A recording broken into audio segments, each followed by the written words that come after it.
Here's a brief summary of some of the latest developments this week in Palestine. Israel has killed at least 500 Palestinians and injured nearly 2,300 between September 3rd and September 10th, according to official records from the Ministry of Health in Gaza. On Wednesday, September 10th, at least 72 Palestinians were killed since dawn, including 53 in Gaza City alone.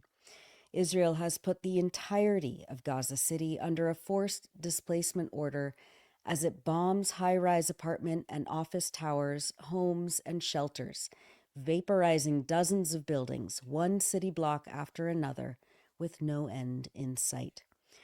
Our contributor, Asim Annabi, the spokesperson for the Gaza municipality, posted this photo of one of the leaflets the Israelis dropped over Gaza City on September 8th. He writes that, quote, "As the sun rises, Israel drops leaflets on us, demanding that we leave Gaza City. I contemplate the leaflet and its poor language. I contemplate the details of the faces of my fellow workers and engineers, still preparing their equipment to begin work. I go out to the gate of the heavy machinery garage and contemplate the heavy footsteps of the people and their emaciated bodies. I return to my office, burdened with sadness and grief for Gaza, its people, and myself. I sit on a chair worn by war, dust, and worries, browsing the news and photos of my beloved, thousands of miles away. All that comes to my mind is that death is very close, closer than ever, and God is the source of help." Since Friday, September 5th, at least 7 high-rise towers have been obliterated by constant Israeli airstrikes. The Mushtaha Tower was destroyed on September 5th. Journalist Wissam Shabat filmed this clip showing the moment Israeli warplanes targeted the high-rise.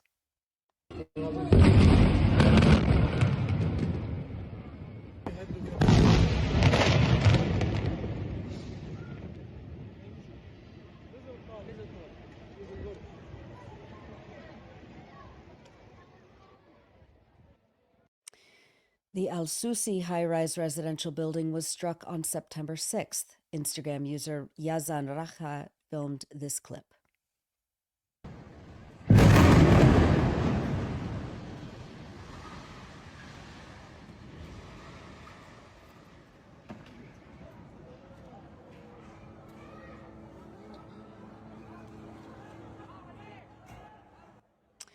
On September 7th, the Al Roya commercial building was destroyed. Journalist Ahmed Ibrahim captured the explosion on camera.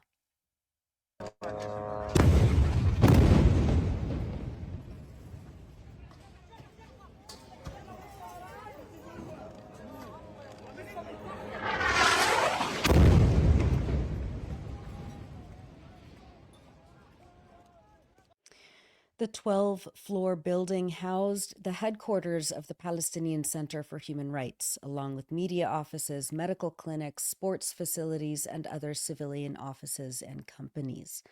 PCHR said that their office on the top floor had been bombarded and extensively damaged since the start of the ongoing genocide.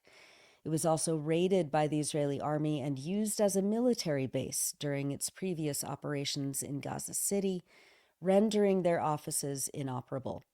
Their 2 other offices in Khan Yunis and Jabalia were completely destroyed last year, the group added. The Israeli army hit As-Salam Tower at night on September 8th. Journalist 𝐓𝐡𝐞 𝐄𝐥𝐿 shot this video of the moment the building exploded.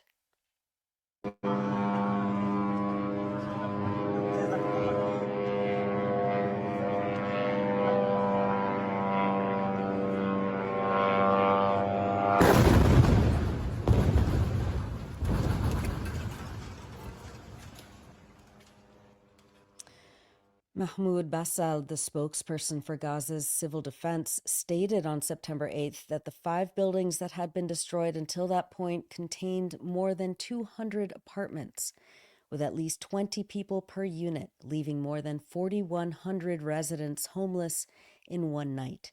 Surrounding the towers, he says, were more than 350 tents, each sheltering families of around 10 people, which were also destroyed, displacing another 3,500. In total, more than 550 families, some 7,600 people, have been stripped of shelter and basic necessities, forced into tragic and unbearable conditions. We continue to call on the world, he says, to take action to protect innocent people here in Gaza before it is too late. More massive apartment blocks were destroyed on September 9th, and on September 10th, Israel hit the Taiba Towers in western Gaza City. Instagram user Mohammed Hamouda filmed this clip.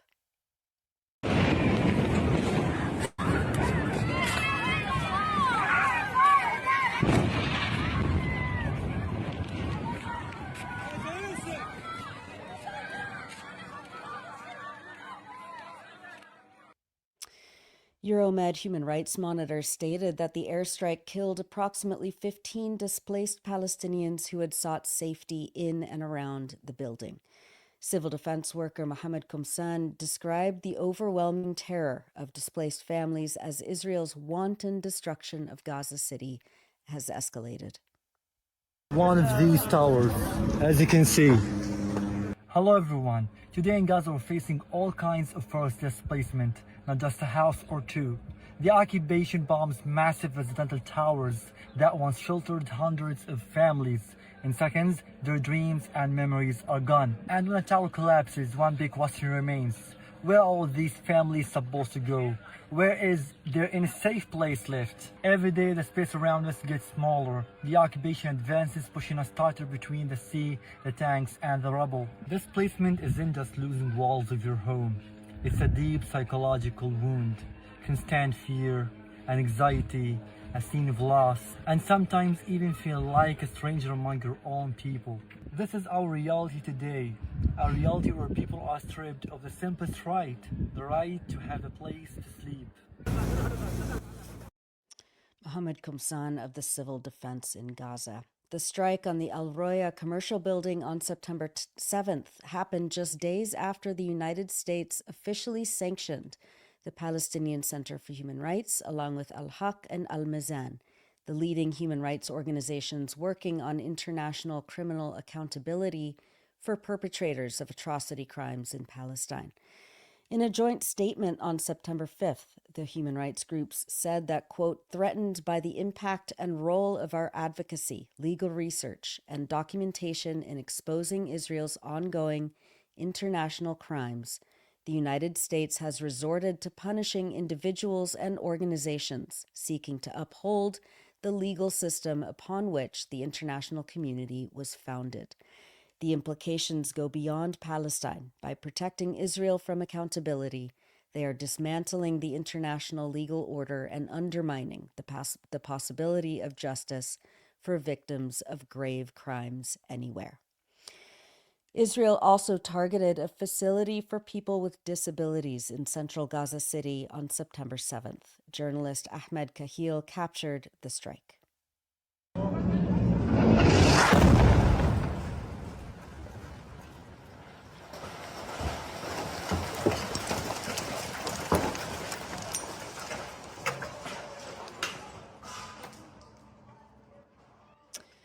𝐄𝐥𝐿 also documented Israel's attack on the Thawba Mosque that same day in the Al-Daraj neighborhood. He says that right after the attack on the mosque, the area was targeted a second time while he was filming.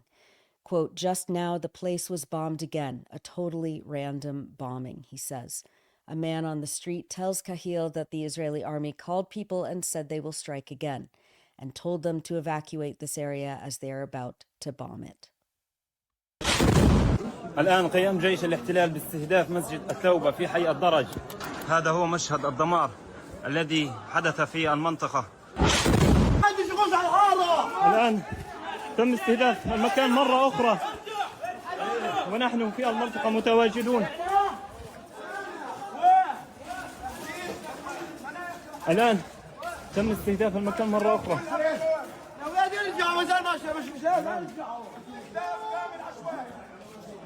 ايش اللي صار؟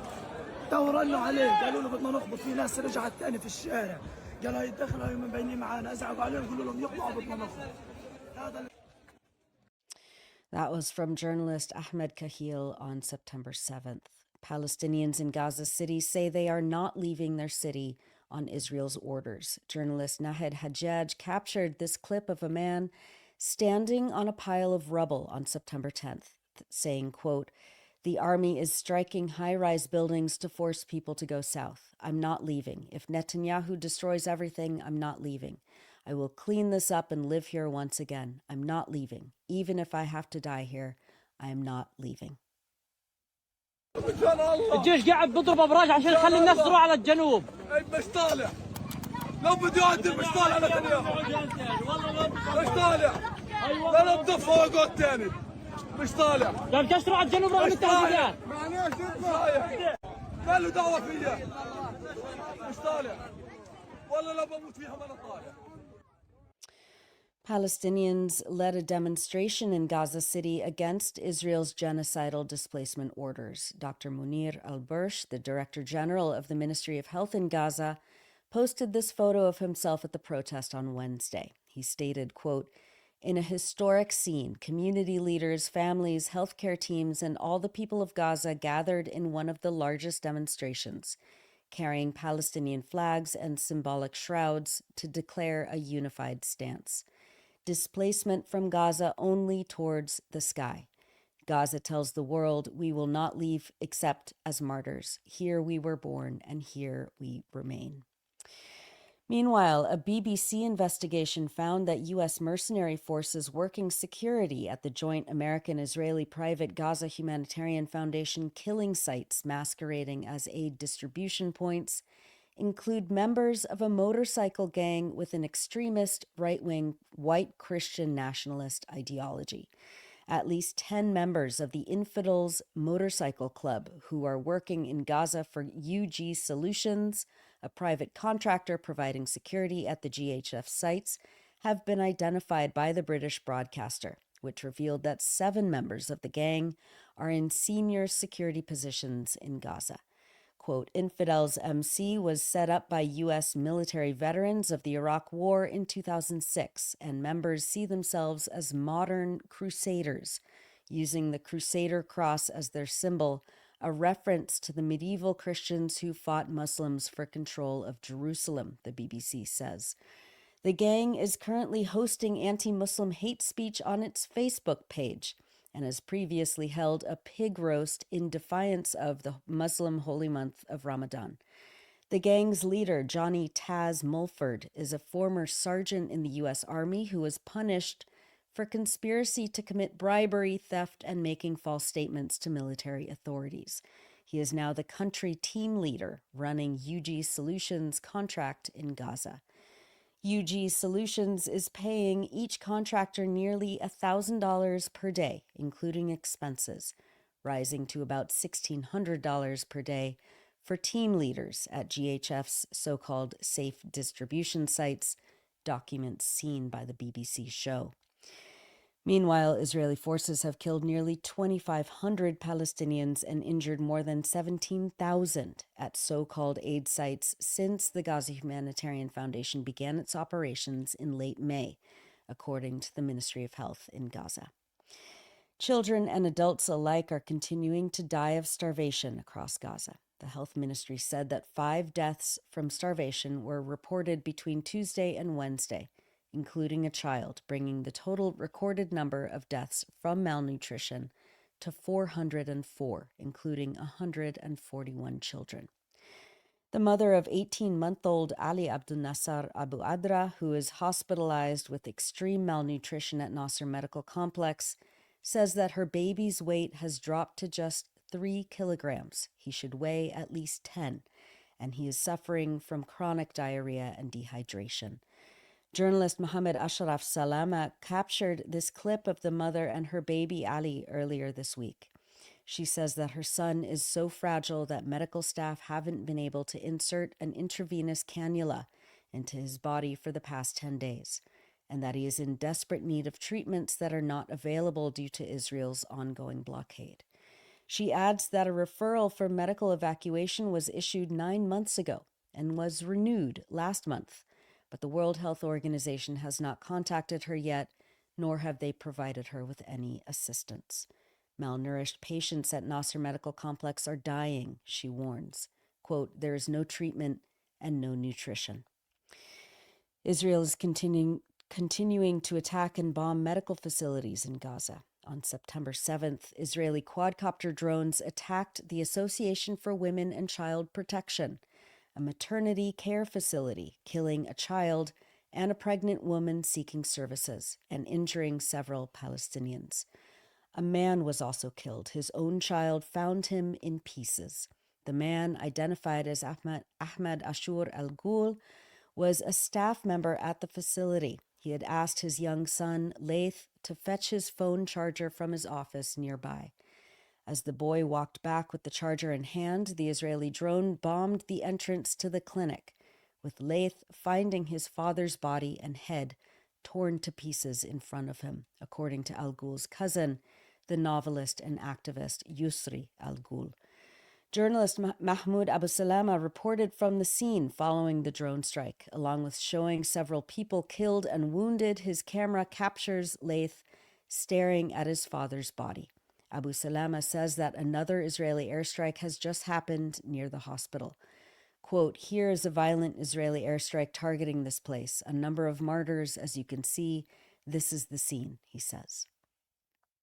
استهداف الآن بجوار مستشفى الوفا عدد من الشهداء والمصابين كما تشاهدون في هذه الغارة الإسرائيلية هنا في هذا المكان. هذه غارة أخرى أيضا بجوار المستشفى كما تشاهدون طائرة لاستهداف بجوار مستشفى الوفا. هنا غارة إسرائيلية عنيفة استهدفت هذا المكان عددا من الشهداء كما تشاهدون. هذا هو المشهد لمنتظري الشهداء. هذا هو المشهد. Turning quickly to the occupied West Bank, Israeli settlers stormed Masafar Yatta near Al-Khalil on September 5th, stabbing and assaulting the villagers of Khalat al-Daba. Sahat news agency reported that at least 13 Palestinians were wounded, including a 3-month-old baby, 2 elders, and women and children. On September 10th, armed settlers attacked the homes and properties of Palestinians south of Al-Khalil, according to Wafa news agency. A local resident said that settlers used tractors and drones to terrorize people and their livestock in the area. He added that settlers have been playing loud music at night in an attempt to instill fear among the local children. Israeli soldiers have been raiding towns and villages northwest of Jerusalem for days, following a suspected resistance operation by Palestinians earlier this week at the Ramot Junction in occupied East Jerusalem, which killed 6 people and wounded 12. Local sources told Wafa news agency on Wednesday that Israeli forces stormed the town of Biddu amidst confrontations and fired live ammunition, tear gas, and sound bombs at Palestinians. They raided and searched several homes. The sources added that Israel launched a large-scale raid on homes in the towns of Qatna and Al-Kubayba, assaulting people, ransacking and searching their contents, and turning a home into a military barracks. They detained and interrogated citizens on the spot. Al Jazeera reported on September 9th that during the intensified raids, Israeli forces destroyed 3 other homes of Palestinian resistance operatives and a detainee accused of an earlier attack as punishment.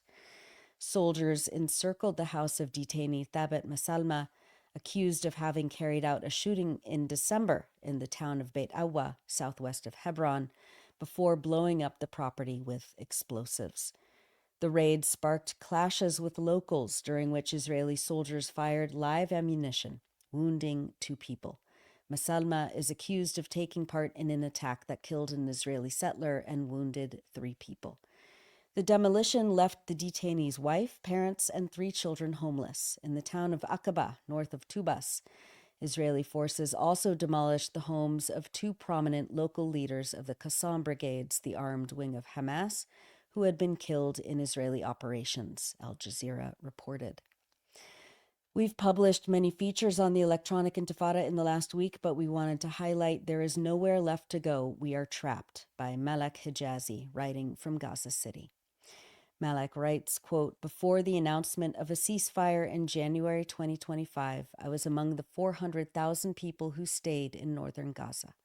The experience was overwhelming and unbearably hard. Israel did everything possible to force us southward. We endured severe bombardment, chessboard-like displacement, and famine for more than a year. But my family and I refused to leave. We knew the occupation could not force us to abandon the places where we were born, raised, and lived most of our lives. And we knew that if we left northern Gaza, the occupation would take over our land. The morning of September 9th, after a night of relentless shelling that shook both the walls and our nerves, I woke to the news that the Israeli army had ordered 900,000 people in Gaza City to move southward to what they call a humanitarian zone. The warning came shortly after Netanyahu declared, quote, "In the past 2 days, 50 of these towers have fallen. The Air Force brought them down. Now all of this is just an introduction, just a prelude to the main intense operation, a ground maneuver of our forces who are now organizing and gathering in Gaza City." On the maps, the entire area was marked in red, a color that now signifies danger and death. Netanyahu calls these attacks a prelude, while for us, life has been a continuous hell. The Israeli F-16s and helicopters are intensifying their bombing of the city while quadcopter drones hover above.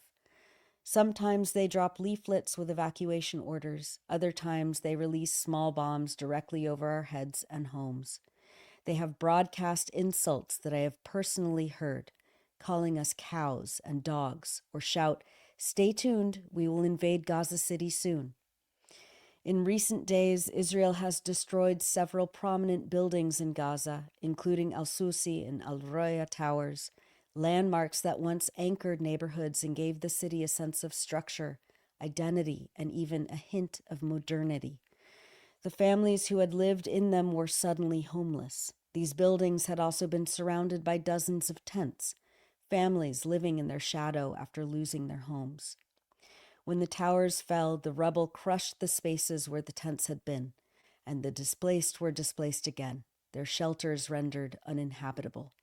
This is not a battle. Each armored vehicle carries enough explosive to obliterate everything within 100 meters, including homes, streets, and all that lies between. The tanks roam the streets like mechanized predators, forcing entire neighborhoods to flee in panic. My family and I have searched desperately for an apartment farther south in the Strip. Khan Yunis and Rafah have already been pulverized, reduced to ruins. We cannot survive winter in a tent. We have called every number, begged friends, searched endlessly. There is nowhere left in Gaza to absorb us.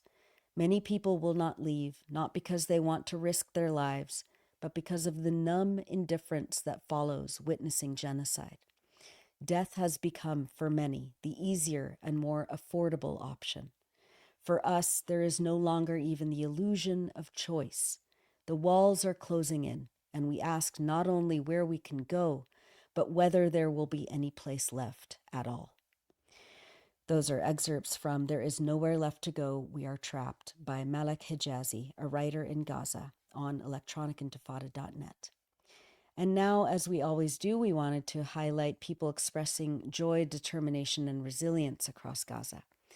Ahmed Mouin Abu Amsha, a music teacher and someone we frequently feature in this section, documented his own perilous forced displacement this past week. But in setting up his tent shelter near the beach, he found a new parachute to protect the kids from the sun, which he said he will put above the tents and the activity spaces he and his colleagues have established for music classes. He captioned this clip, quote, "We played with it under the strong wind. It was pulling us, and the children's laughter filled the air. Later, we set it up as a safe shade above the tents. Even though preparing the new space took so much time and effort, we do our best to create a place of joy and hope for the children."